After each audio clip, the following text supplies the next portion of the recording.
오늘은 제8강 히브리서 일반서신, 일반서신이라 말하기도 하고 또는 공동서신이라 말하게 됩니다. 왜 일반서신, 공동서신이냐라고 하게 되면은 나 바울은 고린도 교회에 전하노라, 나 바울은 갈라디아에 있는 성도들에게 문안하노라 라고 하면서 특정 공동체의 특정 문제를 가지고서 쓰게 되었던 것이 바울의 서신이라고 하게 되면은 우리 신앙의 보편적인 교훈과 가르침을 주기 때문에 일반 서신이라 말하게 되고, 이 사람도 저 사람도 다 그 문제에 해당되기 때문에 바로 공동 서신이라 이렇게 이름을 붙이기도 하게 됩니다. 자, 오늘의 성경 암송 요한 1서 3장 18절 말씀 짧죠? 함께 읽겠습니다. 시작. 자녀들아, 우리가 말과 혀로만 사랑하지 말고 행함과 진실함으로 하자. 자, 암송하실 분. 예. 자녀들아, 우리가 말과 혀로만 사랑하지 말고 행함과 진실함으로 하자. 아멘. 예, 감사합니다. 성경 말씀을 아주 이렇게 잘 암송하셨습니다. 자, 박수로. 예, 고맙습니다.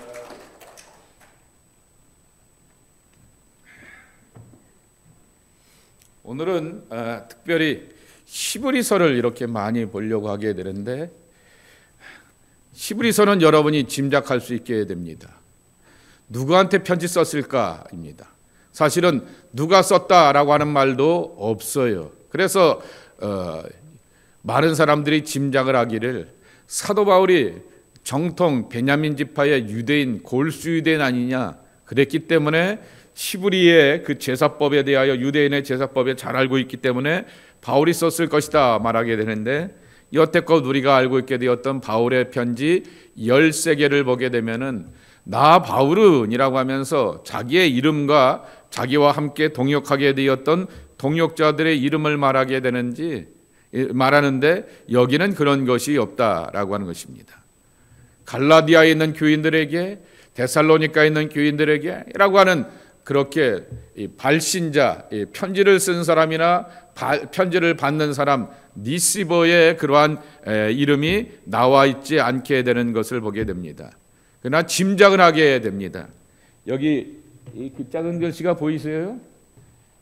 있는 것처럼 유대인들에게 익숙한 개념과 표현을 보아서 히브리 크리스찬들 혹은 유대교 크리스찬들에게 보낸 편지로 짐작을 할 수가 있다라고 하는 거죠. 왜냐하면은 이방인 출신들은 이 유대인들의 제사법이나 절기와 제사장에 대한 언급을 말할 때 이게 도대체 뭔 나라 방언이야라고 하면서 이해를 못할 텐데, 유대인들이면은 알만한 개념들이었기 때문에 이렇게 많이 쓰게 된다라고 하는 것입니다. 자, 그렇게 히브리서를 보게 되는데, 히브리서에 보게 되었을 때 나오게 되었던 듣도 보지도 못하게 된 한 인물이 있습니다. 멜기세덱이라고 하는 인물입니다. 자, 히브리서 7장 3절에 보게 되면은 대제사장 아브라함을 축복하게 되었던 멜기세덱이 어떤 사람인가라고 소개하고 있는데요. 아버지도 없고 어머니도 없고 족보도 없고 시작한 날도 없고 생명의 끝도 없어 하나님의 아들과 닮아서 항상 제사장으로 있느니라. 그것이 이제 아브라함을 축복하게 되었던, 전쟁 가운데서 아슬아슬하게 몰래 이렇게 밤에 급습을 한다 그러죠. 야습을 한다 그러죠. 밤에 몰래 야습 급습을 하여서 자기 조카 롯을 구해오게 되었던, 전쟁의 성과에서 이렇게 두려워하게 되었던 그를 향하여서 축복하게 되었던, 이 아브라함을 축복하게 되었던 멜기세덱은 아버지도 없고 족보도 없고 시작한 날도 없고 생명의 끝도 없고, 누구 얘기입니까? 여기 이렇게 멜기세덱이라고 말하지 않으면 예수님 아니겠습니까? 그래서 정말 예수님에 대한 말씀인 것처럼 히브리서에 오게 되면은 그 첫 번째 설명에도 있듯이 문안 인사도 없게 되고 발신자도 없게 되고 수신자의 정보도 알 수가 없다라고 하는 것입니다. 두 번째로는 어떤 특징이냐고 하면은 편지라고 하는 것은 누구누구에게라고 하게 되면서 그 아무개가 갖고 있게 되었던 구체적인 이슈들, 문제들에 대해서 지적하게 되는데, 그러한 내용을 지적하기보다는 설교에 가까운 그러한 겉면이라고 하는 것입니다. 흔히 여러분 이런 예배들 가보잖아요. 축사하라고, 어떤 무슨 큰 행사가 있어서 축사라 그랬더니 조금 전에 목사님이 축사가 있고 순서가 많으니까 설교는 10분만 하세요. 그래서 담당하시는 목사님은 설교를 10분 했는데 축사하는 양반이 설교처럼 한 20분, 30분 하는 그런 해프닝들이 종종 벌어져요. 그런 것처럼 그런 겉면의 말씀이게 되는데 설교와 같다라고 하는 것입니다. 13장 22절 함께 읽겠습니다. 형제들아, 내가 너희를 권하노니 권면의 말을 용납하라. 내가 간단히 너희에게 썼느니라. 간단한 게 13장이에요. 보통 사도 바울의 편지 보게 되면 3, 4장 있게 되고 길어야 6장인데 여기는 간단하게 쓴 게 13장의 말씀입니다. 그래서 편지 형태이지만은 설교식의 겉면을 담게 되었던 것이 시브리서라고 하는 것입니다. 그래서 짐작을 하게 되는 거죠. 자, 유대인 크리스찬들이 가장 많은 교회가 어디 교회일까요? 빨리 대답하세요. 예루살렘 교회라고. 어디라고요? 예루살렘 교회입니다. 머머닉 교회였던 예루살렘 교회에 있죠. 그래서 예루살렘으로 기반하는 시브리계 기독교인들에게 보낸 편지가 시브리서이다라고 하는 것입니다. 제사라고 하는 말, 지성소라고 하는 말, 언약궤, 피 흘림, 속죄 같은 내위기의 용어들을 다 설명하고 재해석하고 있게 되는데, 그것을 이해할 수 있는 사람들은 이방 교회는 도저히 이해가 안 된다라고 하는 것입니다. 그렇기 때문에 예루살렘에 있는 시브리계 기독교인들이라고 이렇게 말하기도 하게 됩니다. 두 번째, 이 시브리서에 보게 되었을 때 또 하나 나오게 되었던 것은 피 흘림과 희생제사라고 하는 것입니다. 9장 22절 말씀 함께 읽겠습니다. 율법을 따라 거의 모든 물건이 피로서 정결하게 되나니 피 흘림이 없은즉 사함이 없느니라. 유명한 말씀 아니합니까? 피 흘림이 없은즉 사함도 없다라고 하여서 그리스도의 피 흘림 가운데서 우리가 구속받았다라고 하는 것입니다.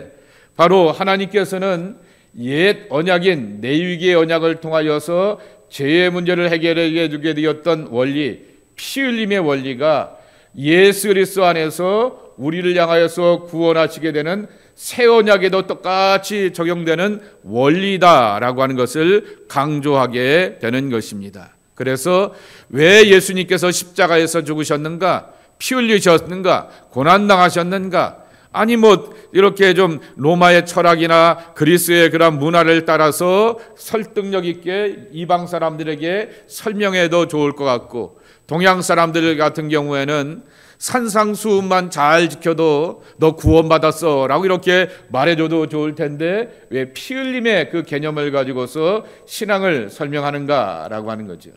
그것이 바로 예수님의 십자가의 죽음인데 그 희생을 통하여 우리가 구원받았다라고 하는 것입니다. 세 번째로 예수님의 우월성이라고 하는 것입니다. 시브리서에 보게 되면은 모모보다 위대하신 분이라고 하면서 예수님을 설명하게 됩니다. 옛 언약으로 돌아가려고 하는 사람들에게 자꾸만 유대인들, 여러분 우리가 신앙생활하게 되었을 때 부응하고 회귀하고 같은 말입니다. 한자말로 보게 되면은 옛날로 돌아간다라고 하는 것도 회귀고요, 부응한다라고 하는 것도 옛날로 돌아간다라고 하는 것입니다. 그런데 옛날로 돌아가게 되어서 그 옛날의 기준과 잣대로 사는 사람들을 회귀라고 하는 한자말을 쓰게 되지만은 요새 아이들이 쓰게 되는 전문용어로 표게 되면 뭐라 불러요? 꼰대라고 이렇게 부르게 됩니다. 나 때는 말이야 라고 말하게 되면서 우리 때는 말이야, 그리고 우리 유대인들은 말이야 라고 하게 되면서 그 옛날로 돌아가게 되려고 하게 되었던 유대인 크리스찬들에게 율법으로 돌아가지 말라라고 하는 것입니다. 율법의 완성이 예수님이었고 율법의 완성을 이루게 하기 위해서 예수님께서 십자가에서 죽으시고 하나님과 우리를 연결시키고 화목시키셨던 대제장이 되셨는데 왜 자꾸만 옛날로 돌아가려고 하느냐? 그리스도 안에서 참된 부흥을 경험하라. 예수님이 십자가에 돌아가시고 죽으심에 대한 그 고백을 통하여서 다시 한번 새로운 삶으로 나가라라고 하는 것입니다. 그래서 첫째로 예수님은 누구보다 위대하다, 천사들보다 위대하다라고 하는 것입니다. 자, 히브리서 4장 1장 4절과 5절에 보게 되면은 하나님의 아들인 예수와 명령에 따라 일한 천사는 비교가 되지 않는다라고 하는 거죠. 아들과 천사가 어떻게 비교할 수 있느냐라고 하는 것입니다. 그리고 오히려 예수님은 모든 천사의 경배를 받는 분이고 천사는 아들을 경배하는 그러한 존재이기 때문에 예수님은 천사들보다 위대하다라고 하는 것입니다. 자, 히브리서 1장 4절 5절 함께 읽겠습니다. 그가 천사보다 훨씬 뛰어남은 그들보다 더욱 아름다운 이름을 기업으로 얻으심이니 하나님께서 어느 때에 천사 중 누구에게 너는 내 아들이라 오늘 내가 너를 낳았다 하셨으며 또 다시 나는 그에게 아버지가 되고 그는 내게 아들이 되리라 하셨느냐. 천사는 신령한 존재이고 거룩한 존재이지만은 하나님을 받드는 그러한 존재이지만은 예수님을 향하여서는 내가 너를 낳았도다라고 말씀하시게 되는 아들과 같은 거룩한 존재로 여기셨다라고 하는 것입니다. 그러니 집안에서 마름이 똑똑해요. 머슴 가운데서 똑똑한 사람을 마름으로 세우지 않습니까? 총무집사로 세우지 않습니까? 똑똑하고 사장보다 난 것 같아요. 관록도 있고 판단도 잘해요. 그런데 지가 사장 노릇하게 되면 누구한테 쫓겨나요? 아들한테 쫓겨나게 되죠. 지가 사장인 줄 알아? 착각하는 거죠. 오너십은 언제나 이렇게 오너에게 있다라고 하는 거죠. 두 번째, 누구보다 위대하다고요? 모세보다 위대하다라고 하는 것입니다. 히브리서 3장 3절 그는 모세보다 더욱 영광을 받을 만한 것이니 마치 집 지은 자가 그 집보다 더욱 존귀함 같으니라 그랬습니다. 인생을 창조하시고 그리고 사람을 창조하시고 만물을 창조하시게 되었던 분이다라고 하는 것입니다. 자, 그래서 설명 읽겠습니다. 함께 읽겠습니다. 시작. 모세는 이스라엘 역사에서 탁월한 지도자이지만은 예수님은 창조자이고 모세는 피조물 가운데 하나이다라고 하는 것입니다. 세 번째, 예수님은 누구보다 위대하시다? 구약의 제사들보다 위대하다. 그래서 자꾸만 속죄제를 드리고 속건제를 드리고 화목제를 드리고 번제를 드리고 무슨 제를 드려야 된다 말하게 되는데 그거 아니다라고 하는 것입니다. 자, 함께 히브리서 5장 6절입니다. 시작. 또한 이와 같이 다른 데서 말씀하시되 내가 영원히 멜기세덱의 반차를 따르는 제사장이라 하셨으니 아까도 우리가 7장에도 보았던 것처럼 근본도 없게 되고 아버지도 없게 되었지만은 그러나 그 시작부터 있게 되었던 분이라고 말하게 되듯이 예수님은 이렇게 제사장보다 뛰어나다라고 하는 것입니다. 예수님은 레위 계통의 인간 제사장이 아니라 멜기세덱 계통의 영원한 대제사장으로 우리 가운데 오셨다라고 하는 것입니다. 그리고 필요한 것은 제가 여러분들과 함께 예배드리고 여러분을 향해서 축복하고 기도하게 되지만은 나도 축복받아야 되고 나도 용서받아야 될 존재라고 하는 것입니다. 그런데 예수님은 자신을 위한 제사가 필요 없고 다른 사람을 위한 제사를 드릴 때도 한 번만 드리면 된다. 그래서 한 번의 희생제물로 십자가에 돌아가시게 되었죠. 그런데 반면에 제사장들의 제사는 남을 위해서 제사를 드려줄 뿐만 아니라 자기의 경건과 거룩과 온전함을 위해서 속량함을 위해서 자신의 제사를 위해서도 드려야 한다라고 하는 것이죠. 이것이 바로 예수님과 제사장의 차이다라고 하는 것입니다. 네 번째, 예수님은 뭐보다도요? 예수님의 새 언약은 옛 언약보다 위대하다라고 하는 것입니다. 자, 히브리서 8장 6절 그러나 함께 읽겠습니다. 시작. 그러나 이제 그는 더 아름다운 직분을 얻으셨으니 그는 더 좋은 약속으로 세우신 더 좋은 언약의 중보자시라. 더라고 하는 말이죠. 더라고 하는 말을 통해서 베스트를 말하게 되는 것입니다. 바로 예수님께서 그렇게 새 언약의 이렇게 중보자로서 우리 가운데 오셨다라고 하는 것입니다. 그리고 이 초대교회의 가장 위대한 신앙 고백인데요. 예수님에 대한 고백입니다. 넘버 4 함께 뭐라고요? 완전한 하나님, 완전한 인간. 그래서 라틴어로 호모 우시우스라고 하는 말을 쓰게 되는데요. 요거 말을 이렇게 고백하지 못하게 되면은 이것에 대한 고백이 흐리멍텅하게 되면은 이제 2단이 되고 3단이 되고 4단이 되기도 하죠. 그래서 예수님은 모든 피조물보다 높으신 분을 뛰어넘어 완전하신 하나님인 동시에 완전하신 사람으로서 이 땅에 오셨다라고 하는 것을 히브리서가 증언하고 있다라고 하는 것입니다. 대표적인 말씀이 다 읽어볼까요? 시작. 하나님도 표적들과 기사들과 여러 가지 능력과 및 자기의 뜻을 따라 성령이 나누어 주신 것으로서 그들과 함께 하셨느니라. 이 말씀은 한번 여러분들이 여력이 되시면 외우셔도 좋습니다. 그리고 이 말씀을 붙들고 기도해도 큰 은혜가 함께 할 줄 믿습니다. 함께 읽겠습니다. 우리에게 있는 대제사장은 우리의 연약함을 동정하지 못하실 리가 아니요 모든 일에 우리와 똑같이 시험을 받으시니로되 죄는 없으시니라. 우리의 연약함을 동정할 수 있다. 이게 완전한 인간의 모습 아닙니까? 누구 사정은 누구 안다라고 하는 것처럼 인간의 눈물과 인간의 사연은 인간이 당해보고 겪어본 사람이 안다라고 하는 것이죠. 그래서 예수님은 우리와 똑같은 시험을 당하신 분이다 하는 거죠. 그런데 더 중요한 것은 바로 그 앞에 맨 밑에 보게 되면은 뭐는 없다고요?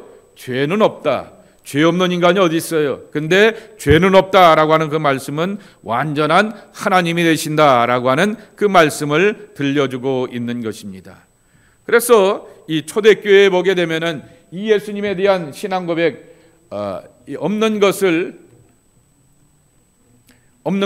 이렇게 가르쳐 주게 되었던 것이 세 가지 이 책에 보게 되면 나와 있게 됩니다. 첫째로는 승리자 그리스도라고 하는 것입니다. 예수님이 마귀의 본거지에 들어가셔서 이게 어디에 있는 이야기죠? 여기서부터 끄집어내어서 우리가 고백하게 되었던 신앙 고백이 뭐죠? 사도신경이라고 대답하면 돼요. 뭐라고요? 사도신경입니다. 여러분 사도신경에 보게 되면은 우리가 갖고 있는 신앙 고백에는 나와 있지 않게 되지만은 원래 성경에 보게 되면은 장사 되시어 지옥에 내려가신 지가 이렇게 내려가셨다가라고 이렇게 말씀하게 됩니다. 마귀의 본거지 어디야고요? 여기 어디예요? 지옥. 예. 마귀의 본거지 지옥에 들어가셔서 어두운 곳에 빛을 비추어 3일 만에 장사되어서 일어나시게 되었던 것이죠.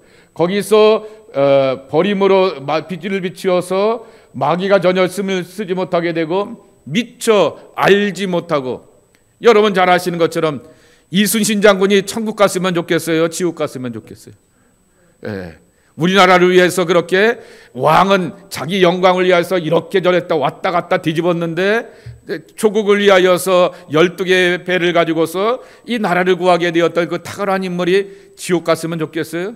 근데 그 양반은 예수님을 만나봤어요? 안 만나봤어요? 들어보지도 못했을 것 아니겠습니까? 그러니 왜 예수님께서 마귀의 본거지에 내려가셨느냐라고 하는 것이죠. 바로 미처 예수님을 만나보지 못한 사람들을 구원하시기 위해서라고 하는 것입니다. 그래서 이 승리자 그리스도라고 하는 신앙 고백인 것입니다. 많은 영혼을 이끌고 하늘로 의기양양 승리의 깃발을 올리며 올라가셨다라고 하는 뜻이라고 하는 것입니다. 두 번째입니다. 배상자 이렇게 뭐죠? 이렇게 어떤 상함을 입게 되었으면 그 상함에 대하여서 이렇게 물건이나 여러 가지로 이렇게 배상해 준다라고 했을 때 그 배상자 되시는 예수 그리스도라고 하는 것입니다. 죄에 대한 아무런 처벌 없이 인간을 용서할 수 없기 때문에 하나님이 인간이 되시는 신의 사건이 있을 수밖에 없었다. 왜 예수님이 십자가에서 죽으셨느냐라고 하는 것입니다. 유대인들의 제사법에 보게 되면은 누군가 소나 비둘기나 양이나 뭘 이렇게 잡아서 그 자기의 죄를 전가하게 되는 것처럼 인간의 모든 죄를 이렇게 구속하기 위하여서 하나님이 자기 아들을 제물이 되고 희생제사가 되게 되어서 우리를 구속하시게 되었고 그 대가를 지불하시게 되었다라고 하는 초대교회의 유명한 신앙 고백이라고 하는 것입니다. 중세에 이것을 만들게 되었던 사람이 안셀무스입니다. 근데 우리 기독교 개신교인들이 이 천주교에 대한 부정적인 그러한 이 감정을 갖고 있게 되어서 이러한 신앙교리에 대하여서 이해하지 않고 받아들이지 않으려고 하게 되는데, 그것을 이렇게 철학적으로 신학적으로 잘 정리해서 우리에게 가르쳐주게 되었던 사람들이 아퀴나스와 안셀름이게 되죠. 코데우스 호모, 왜 하나님이 인간이 되셨는가라고 하는 그 라틴어 제목에 보게 되면은 그 설명에 대하여서 나오게 되는 것입니다. 세 번째, 교육자 그리스도라고 하는 것입니다. 신앙생활은 오늘도 여러분이 트리니티를 통하여서 성경 공부를 배우고 있게 됩니다. 배워서 내가 발전하기를 원하고, 배워서 내가 진보하고 성장하여서 다른 사람들에게 나눠주길 원한다라고 하는 것입니다. 그래서 예수님은 도덕적 감화를 주시는 위대한 스승이라고 하는 거죠. 정보와 지식으로 우리는 예수님을 배우는 게 아닙니다. 예수님을 알고 성경을 알다 보게 되면 나를 변화시켜가고 감동시키며 믿음의 도전을 하게 되는 위대한 감화와 감동이 있기 때문에 그 위대한 스승이 되시는 예수님을 통하여서 큰 감동을 받고 많은 사람들이 따르기만 된다라고 하는 것입니다. 그런데 요것만 강조하게 되면 앞에 있는 1번과 2번은 부정해버리고 요것만 강조하게 되면 뭐가 되는지 아세요? 17세기, 18세기 유럽에 있게 되었던 소위 말하게 되는 이신론의 그리스도교가 나오게 되는 것입니다. 도덕적 감화를 주시는 분, 나이스한 분, 참 괜찮은 분, 용기와 감동을 주고 그래 그렇게 살아야지 라고 하는 분으로만 우리가 이해하게 된다라고 하는 것입니다. 그래서 이 세 가지 개념이 함께 어울려져 있어야 된다라고 하는 것입니다. 그래서 다시 한번 확인해 보겠습니다. 첫 번째, 예수님이 어떤 분이라고요? 승리자입니다. 마귀의 본거지에 가서 그 안에서 속량하시고 구원하셔서 우리에게 승리의 깃발을 주신 분. 두 번째, 어떤 분이라고요? 배상자 그리스도. 누군가가 죽어야지 누가 구속받게 되는데 십자가에서 하나님이 자기 아들을 희생하심으로 인간의 모든 죄를 구원하시게 되었다라고 하는 배속의 개념이라고 하는 것입니다. 세 번째 누구라고요?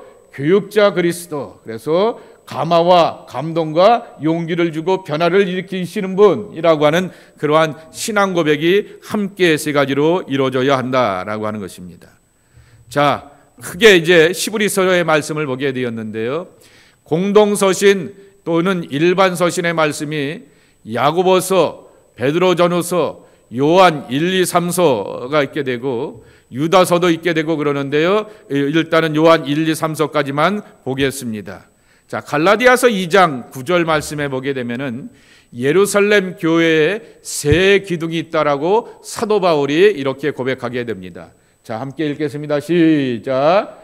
또 기둥같이 여기는 야고보와 게바와 요한도 내게 주신 은혜를 알므로 나와 바나바에게 신교의 악수를 하였으니 우리는 이방인에게로 그들은 할례자에게로 가게 하려 함이라 그랬습니다.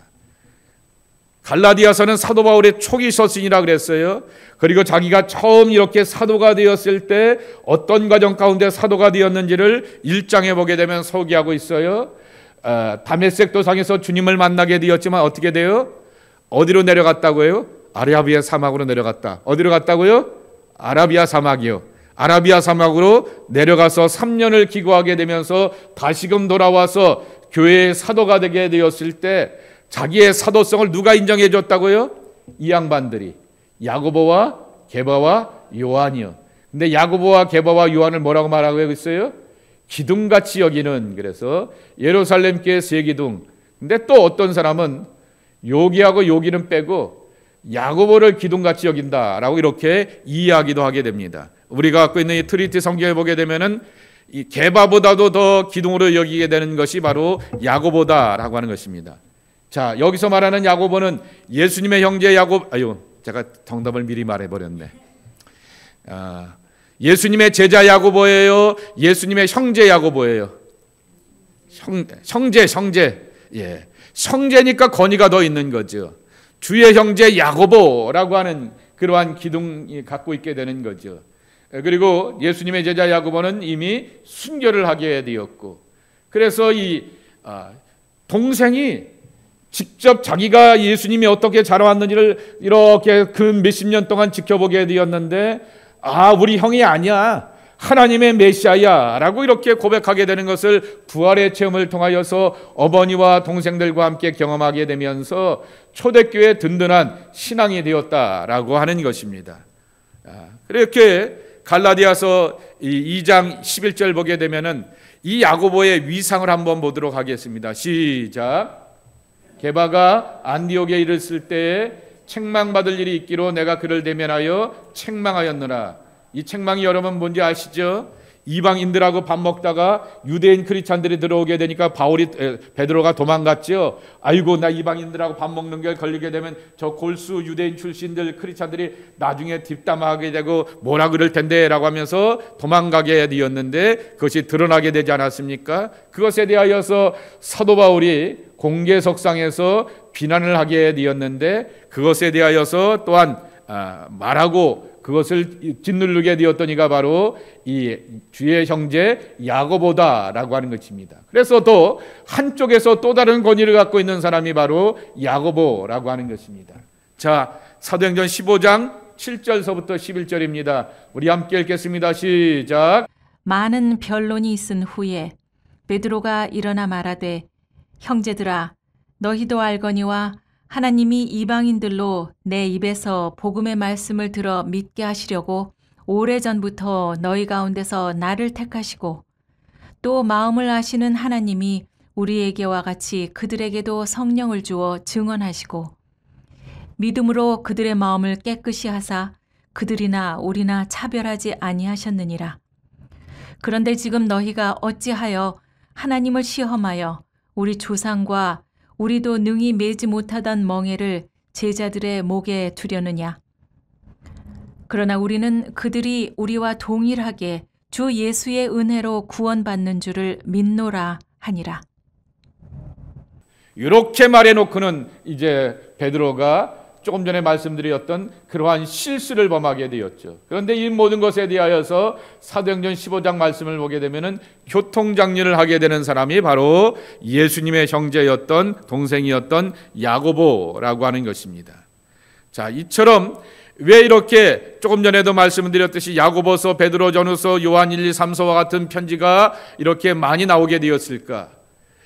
너희 중에 이 시대가 가기 전에 나와 같은 시대 가운데서 주의 재림을 보리라 라고 말씀하시게 되었는데, 예수님의 재림이 늦어지고 있는 것입니다. 그렇게 늦어지고 있기 때문에 그들을 위하여서 편지를 쓰게 되고 겉면의 말씀을 쓰게 되었다라고 하는 것입니다. 그러며 그 편지의 내용의 상당수가 보게 되면 네 번째 D, 신앙의 성숙과 또한 성숙을 위해서는 행동이 있어야 된다라고 하는 것이죠. 그래서 여러분 잘 아시는 야고보서 2장 17절 함께 읽겠습니다. 이와 같이 행함이 없는 믿음은 그 자체가 죽은 것이라. 베드로전서 3장 17절입니다. 시작.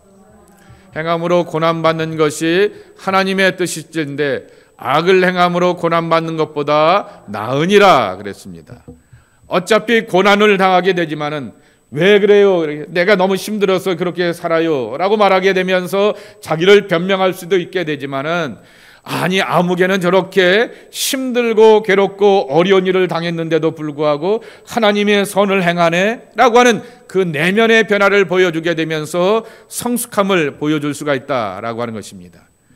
고난이 우리 삶의 모든 것에 변명과 핑계가 되지 않고 그럼에도 불구하고 신실함과 성숙함으로 나가는 하나님의 백성이 될 것을 권면하게 되었던 것입니다. 자, 먼저 야고보서를 보도록 하겠습니다. 첫째로 야고보서는 여러분 잘 아시는 것처럼 행함을 강조한 편지입니다. 자, 2장 14절 유명한 말씀 시작. 사람이 믿음이 있노라 하고 행함이 없으면 무슨 유익이 있으리요? 그 믿음이 능히 자기를 구원하겠느냐? 26절 시작. 영혼이 없는 몸이 죽은 것 같이 행함이 없는 믿음은 죽은 것이니라. 아멘.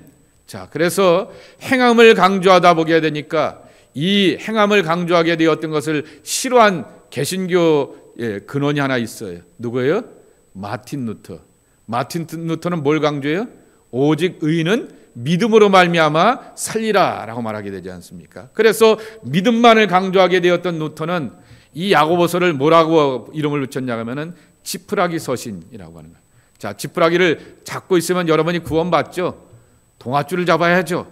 쇠사슬을 잡아야 될 텐데 지푸라기와 같은 서신이다라고 이렇게 아주 이렇게 나쁘게 평가하게 되었는데, 그것은 야고보서가 갖고 있게 되었던 진심을 몰랐기 때문인 것이죠.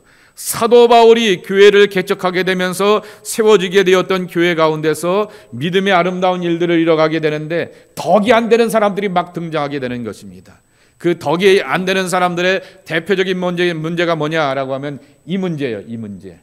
혀의 문제입니다. 말조심 좀 못하고 있는 그러한 문제라고 하는 거죠.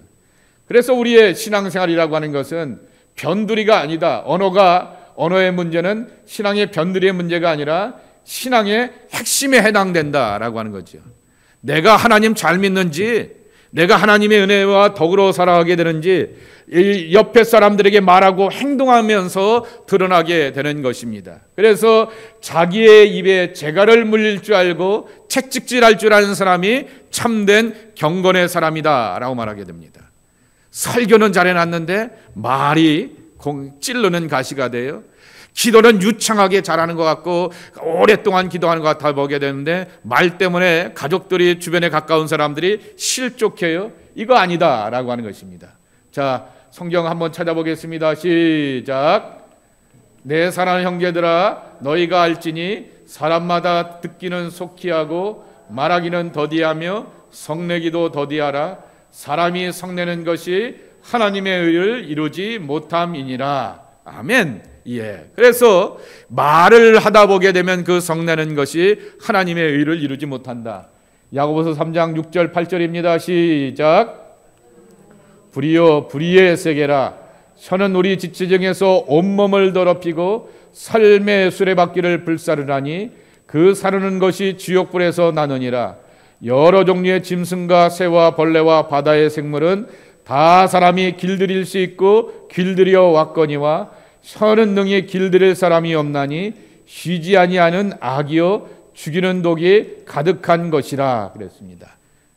다른 하다못해 요새는 뱀도 키우더라고요. 별의별 애완 것들이 다 있게 되는데 이거는 못 길들인다라고 하는 것이죠. 그것이 사람의 문제라고 하는 것입니다. 그래서 이것을 잘 통치하고 다스리는 것이 중요하다라고 하는 것을 이렇게 강조하게 되는 것입니다. 그래서 야고보서는 행함과 그리고 또한 언어, 말의 문제, 실천에 대하여 강조하게 되었다라고 하는 것입니다. 자, 요한 1, 2, 3서, 요한서신에 보게 되면 특징이 하나 있다라고 하는 거죠. 사랑 누가 말했나? 남궁옥분이 말하지 않았어요. 요한이 말했어요. 사랑하는 우리 형제들아, 우리가 서로 사랑하자라고 하여서 사랑을 강조하게 되었던 것이 사랑의 편지 요한서신이고요. 그리고 또 하나 요한서신에 강조하고 있게 되는 것이 빛이라고 하는 것입니다. 한번 성경을 한번 읽겠습니다. 시작. 너희에게 전한 소식은 이것이니 곧 하나님은 빛이시라. 그에게는 어둠이 조금도 없으시다는 것이니라. 그가 빛 가운데 계신 것 같이 우리도 빛 가운데 행하면 우리가 서로 사귐이 있고 그 아들 예수 그리스도의 피가 우리를 모든 죄에서 깨끗하게 하실 것임이라. 이것을 체험하게 되었던 분이 한 분 계시죠. 진젠도르프 백작 아니겠습니까? 백작이잖아요.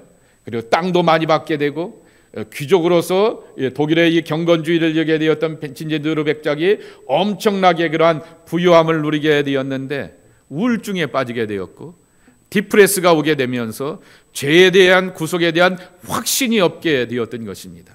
그러다가 어느 날 백작답게 화방에 가게 되었어요. 그림 전시를 이렇게 쭉 해놓게 되었는데 십자가에 달리시게 되었던 예수님을 만나게 되었던 것입니다. 거기에 이렇게 성구가 써 있게 되는 거죠. 내가 너를 위해서 모든 것을 내어주었건만 너는 나를 위해 무엇하느냐라고 하는 거죠. 나는 이렇게 십자가에서 죽으면서 아낌없이 나를 다 너에게 내어주었는데 너는 나를 위해서 무엇하느냐라고 하는 그 말씀을 듣게 되면서 은혜를 받게 되었던 것이죠. 근데 그때 그분이 강조한 말이 있습니다. 한번 따라해 보실까요? 내면의 빛.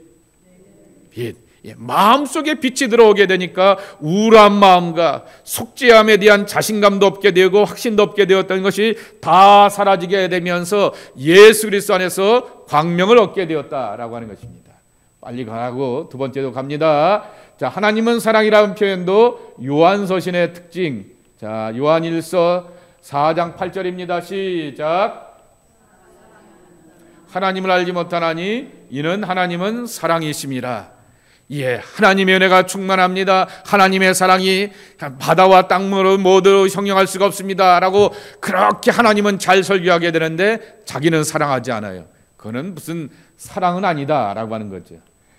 그렇기 때문에 하나님을 듣도 보지도 못하고 알지도 못하는 사람이다. 그렇기 때문에 사랑하는 자가 하나님을 사랑하게 되고 하나님의 사랑을 보여주고 드러내며 계시하는 자가 된다라고 하는 것입니다. 자, 16절입니다. 시작. 하나님이 우리를 사랑하시는 사랑을 우리가 알고 믿었노니 하나님은 사랑이시라. 사랑 안에 거하는 자는 하나님 안에 거하고 하나님도 그 안에 거하시노니라 그랬습니다. 아멘. 그 말처럼 내가 사랑의 실천을 하게 되었을 때 내 안에 하나님이 계시는구나 라고 하는 것을 확신하게 된다라고 하는 것입니다. 세 번째, 요한서신의 특징 가운데 하나가 예수님이 육체로 오심을 부인하는 사람들이 있어요. 영지주의자들 말아야 했잖아요. 예수님이 십자가에서 죽으신 것은 도깨비와 같이 그냥 귀신처럼 죽은 척하게 되었다가 그냥 원래 하나님이시기 때문에 하늘로 가시게 되었다라고 하는 그러한 영지주의자들이 있게 되는데, 조금 전에 시브리서 4장 15절 16절 말씀에도 있는 것처럼 죄는 없으시지만은 우리와 같이 연약함과 고통과 눈물이 있으셨던 분이 예수님 아니냐라고 하는 건데, 이거를 부인한 무리들이 초대교회 안에 있게 되었고 그들을 향하여서 권면하게 되었던 말씀입니다. 함께 읽겠습니다. 시작. 거짓말하는 자가 누구냐? 예수께서 그리스도이심을 부인한 자가 아니냐? 아버지와 아들을 부인하는 그가 뭐라고요? 적그리스도입니다. 그러니까 우리는 적그리스도라고 말하게 되면 무슨 칼과 창을 갖고 대포를 가지고서 우리를 공격하는 사람들을 향하여서 말하게 되는데, 일상의 삶 가운데서 아버지와 아들을 부인하는 자, 하나님의 사랑과 구원, 그리고 십자가의 희생을 부인하는 자가 바로 적그리스도이다 라고 말하게 됩니다. 4장 2절과 3절 함께 읽겠습니다. 시작. 이로써 너희가 하나님의 영을 알지니 곧 예수 그리스도께서 육체로 오신 것을 시인하는 영마다 하나님께 속한 것이요 예수를 시인하지 아니하는 영마다 하나님께서 속한 것이 아니니 이는 적그리스도의 영이니라. 오리라 한 말을 너희가 들었거니와 지금 벌써 세상에 있느니라. 그랬습니다. 예수 그리스도에서 육체로 오시는 시인하는 영마다 하나님께 속한 것이요 그랬습니다. 그리스도의 사람으로 오시게 되었음을 믿고 고백하는 것이 중요하다라고 하는 것입니다. 자, 베드로 전후서입니다. 베드로 전후서는 이 편지의 진위에 대하여 이야기가 많이 나오게 됩니다. 왜냐하면은 복음서에 나오는 베드로와 이 전후서에 나오게 되는 베드로의 캐릭터가 너무나 달라요. 이렇게 베드로가 유식했는가? 이렇게 베드로가 달라졌는가라고 하는 건데, 중요한 사실은 복음을 받아들이면 사람들은 이렇게 달라질 수가 있게 되고, 사역하고 지도자가 되는 사람은 성숙 성장해야 된다라고 하는 것을 베드로 전후서의 말씀이 들려주게 되는 것이죠. 근데 베드로 전후서의 모든 말씀들을 한마디로 요약한다 하면은 고난을 당하게 되는 것입니다. 여기서 말하는 고난은 예를 들면은 재산을 잃어버리게 되고 병이 들게 되고 관계가 파괴되는 그러한 고난이 아니라 복음을 믿고 그리스도 안에 살게 되면서 핍박받게 되고 환난 가운데 있게 되었던, 순교의 위협 가운데 있게 되었던 고난이라고 하는 것입니다. 그러나 그러한 백성들에게 여전히 하나님은 복 주신 하나님이요 위로하신 하나님이요 언약으로 약속하시는 소망의 하나님 되신다라고 하는 말씀입니다. 자, 베드로전서 4장 16절입니다. 시작. 하지 말고 도리어 그의 이름으로 하나님께 영광을 돌리라. 만약에 제가 지금부터 2000년 전에 사역을 하게 되는데 제 삶에 고난과 환난과 핍박이 하나도 없으면 여러분들은 저한테 꽃 이름을 하나 붙여주면 돼요. 무슨 꽃 이름? 사쿠라. 사쿠라인 겁니다. 아니, 그러한 고난의 시대 가운데, 핍박의 시대 가운데 삶의 고난과 환난과 핍박이 하나도 없다? 많은 사람들이 십자가에 처형당하게 되었고 사자비 밥이 되었고, 그리고 또한 정말 순교의 위협 가운데 가족과 재산들을 다 잃어버리게 되었는데, 그렇기 때문에 고난을 받는다라고 하는 것은 부끄러운 일이 아니다라고 하는 것이죠. 왜냐고 하면은 유대인들이나 옛날 사람들에게 있어서 고난을 받게 되는 것은 뭐라고 이름을 붙여요? 죄가 많기 때문에. 본인이 죄가 많거나 집안에 죄가 많거나 누군가가 죄를 저질렀기 때문에 하나님께서 저렇게 저주의 형벌을 주시는 것이야 라고 말하게 되는데, 아니다 라고 하는 것입니다. 다시 앞에, 고난을 받게 되면 부끄러워하지 말고 그 이름으로 하나님께 영광을 돌리라. 나 예수 잘 믿는구나, 하나님 잘 믿는구나, 그러면서 오히려 영광된 모습으로 나가라 라고 하는 거죠. 또 한 구절 보겠습니다. 2장 21절 시작. 이를 위하여 너희가 부르심을 받았으니 그리스도도 너희를 위하여 고난을 받으사 너희에게 본을 끼쳐 그 자체를 따라오게 하려 하셨느니라. 내가 고난당하게 되었을 때 나만 고난당한다라고 하게 되면은 조금 전에 말한 것처럼 누군가가 비난할 수 있고 판단할 수 있고 정죄할 수 있어요. 하자가 있는 것 아니야? 죄가 있는 것 아니야? 라고 말하게 되는데, 아니다 라고 하는 거죠. 우리의 구세주가 되시는 그리스도도 십자가의 고난과 수치와 아픔을 견디시게 되었고 우리도 그분의 본을 따라서 함께 걸어간다라고 하는 것을 권면하게 되는 것입니다. 그렇기 때문에 이러한 편지를 다 쓰게 되었던 이유는 바로 여기에 결론이 있게 됩니다. 온전함을 향하여 나가게 되었을 때 낙심하지 말라라고 하는 것입니다. 갈라디아서 6장 9절 함께 읽겠습니다. 우리가 선을 행하다 낙심하지 말지니 피곤치 아니하면 때가 되매 이루리라 하시니라. 아멘. 거두리라 하시니라 라고 하는 그 말씀이라고 하는 거죠. 두 번째로는 완전한 하나님이시며 완전한 인간이 되신 예수 그리스도, 그러므로 다시금 구약의 전통과 율법 옛날로 돌아갈 이유가 없다라고 하는 것입니다. 온전케 하시는 그리스도를 바라보며 그 삶으로 흉내내고 쫓아보게 되면은 나도 모르게 내 모습이 예수의 형상을 닮아가게 된다라고 하는 것이 히브리서의 교훈과 이렇게 서신서의 교훈이라고 하는 것입니다. 자, 오늘의 말씀을 기억하면서 함께 기도해 보았으면 좋겠습니다. 초대교인들은 고난당하는 것을 도리어 하나님의 영광으로 알게 되었고, 그리고 내가 예수 잘 믿는구나 라고 하는 것으로 확인하게 되었습니다. 그리고 그들 앞에서는 그러한 위로자가 되시는 예수님이 계시다라고 하는 사실을 알게 되었습니다. 왜냐고요? 누구 사정은 누가 안다고요? 약한 자의 사정은 약한 자가 아는데, 고난을 당하게 되었을 때 예수님이 고난당하셨던 경험이 있기 때문에 아프냐?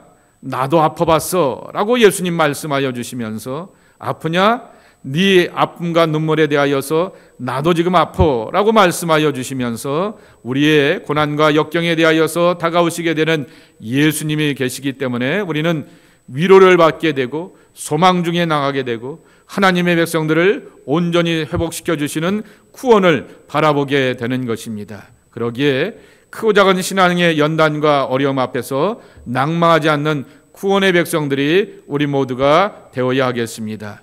그리고 또 이렇게 기도했으면 좋겠습니다. 믿음의 주여 온전케 하시는 예수를 바라보자. 히브리서 12장 1절 2절 말씀 아니겠습니까? 예수님 바라보는 우리의 신앙이 되게 하여 주옵소서. 우리 합심하여서 간절한 마음으로 기도하는 시간 갖도록 하겠습니다. 우리 또 이제 함께 기도할 것은 교회 안의 사역들을 위해서 기도해 주시기 바랍니다. 이제 다음 주에는 이제 원주민 선교를 가게 됩니다. 그리고 그 다음 주에는 졸업 예배가 기다리고 있게 됩니다. 특별히 기도하는 것은 이제 아동부에서 중고등부로 올라가게 되면은 아동부의 아이들이 둘 남아요. 아주 이렇게 우리 교회에 큰 숙제가 하나 이렇게 남게 되었습니다. 그래서 지금도 아동부가 적은 숫자로 남게 되는데 둘 남게 됩니다. 그러니 아이들이 거기 안에서 머무는 것이 굉장히 힘들기도 하게 되는 것이죠. 오히려 인텐시브 교육을 받아서 좋을 것 같아 보이게 되는데 요새 아이들은 또한 분위기를 타고 또 어울림을 좋아하는데 그러기 때문에 참 어렵고 힘든 것을 보게 됩니다. 여러분, 사람을 보내달라고 또 하나님께서 생명들을 허락해달라고 위하여서 기도해 주시기 바라고, 중등부, 고등부 이제 잘 자라고 성숙할 수 있는 우리 자녀들 되기 위해서 기도해 주시길 바랍니다. 아울러서 장로님들을 위해서 기도하시고요, 교육자들을 위해서 기도하시고요, 교회 임원들을 위해서 기도해 주시기 바랍니다. 자기의 자리와 위치 속에서 헌신과 충성을 다할 수 있는 주님의 종들이 되기 위해서 기도해 주시기 바라고요. 내일 저녁에 금요일이죠. 금요일 날 저녁 때 저는 대한기도원에 올라가게 되면은 이 토론토 지역에 다민족 교회들이 제법 많이 있게 됩니다. 다민족 교회들이 제법 많이 있게 되는데 그 교회에 있는 젊은 목사들과 교회 지도자들이 와서 한 30여 명이 이렇게 교육과 훈련을 1박 2일로 하게 되는데 강의를 해야 됩니다. 세션을 이렇게 올리고 PPT로 올리고 뭐 이렇게 하면서 강의를 해야 되는데 지난번에 밴쿠버에 가서도 원주민 사역을 모처럼 영어로 해보게 되었는데요. 또 그때는 정말 많이 준비를 하게 되었습니다. 이렇게 한 15번은 읽어갔나? 그러면서 이렇게 강의를 하게 되었는데 이번에도 오늘 내일 이렇게 금요일 날까지 계속해서 읽어가면서 영어로 이렇게 준비가 해야 될 텐니다. 여러분, 말씀에 감동 있게 하시고 설득력 있게 하시고 정말 누가가 기도하게 되었듯이 구변의 능력을 허락해 달라고 여러분 위해서도 기도해 주셔서 귀한 사역을 잘 이루고 올 수 있도록 위해서 함께 기도해 주셨으면 좋겠습니다. 그래서 정말 이 다인종들 가운데 복음의 그러한 활력을 얻고 생명을 얻는 귀한 역사들 나타날 수 있도록 위해서도 함께 기도해 주셨으면 좋겠습니다. 하나님 아버지, 우리가 시브리서를 배우고 또한 일반 서신의 말씀을 통하여서 하나님 앞에서 우리의 신앙이 어떠해야 되는지를 다시 한번 배우게 하여 주시오니 감사합니다. 믿음의 주여 온전케 하시는 예수를 바라보라 말씀하여 주셨사오니 예수님 쫓아가고 예수님 따라가다 보게 되니 삶의 고난과 역경도 이겨내고 극복하며 예수님이 십자가 후에 부활의 승리와 영광이 있게 되었듯이 나도 부활과 승리를 주님 안에서 맛보는 주의 백성들이 되게 하여 주시옵소서. 우리는 시작과 끝을 얘기하게 되지만은 과정 가운데도 은혜가 있어야 되는 것을 기억합니다. 때를 따라 돕는 은혜로 함께하여 주신다라고 약속하여 주었사오니 아버지 하면서 고난의 때를, 눈물 나는 때를, 아픔의 때를 지나가게 되었을 때 돕는 은혜와 위로와 사랑으로 함께하여 주시옵소서. 힘없게 하여 주시옵시고 용기 얻게 하여 주시옵시고 먼저 미래를 바라보고 소망을 갖는 약속의 백성이 되게 하여 주시옵소서. 주님의 붙드신 가운데서 이기고 승리하는 하나님의 구원의 백성들이 되게 하여 주시옵소서. 오늘도 주님 앞에 나와 예비하는 주의 백성들 말씀으로 함께 새롭게 무장하게 가게 됩니다. 성숙한 신앙이 되기를 원합니다. 우리의 시간과 우리의 뜻대로 삶을 살아가는 것이 아니라 하나님의 시간과 하나님의 뜻대로 삶을 살아가고 있게 되는데 매일매일 예수님 바라보고 의지하면서 영적인 무장을 하면서 성숙한 신앙이 되게 도와주시고 온전한 신앙이 되게 도와주시옵시고 마음속에 어둠의 구석들은 다 물러가고 빛의 근본이 되시는 예수님이 머물러 계시며 자정하여 주시고 이끌어 주시는 빛의 자녀들 될 수 있도록 축복 내려 주시옵소서. 예수님의 이름으로 축복하며 기도하옵나이다. 아멘.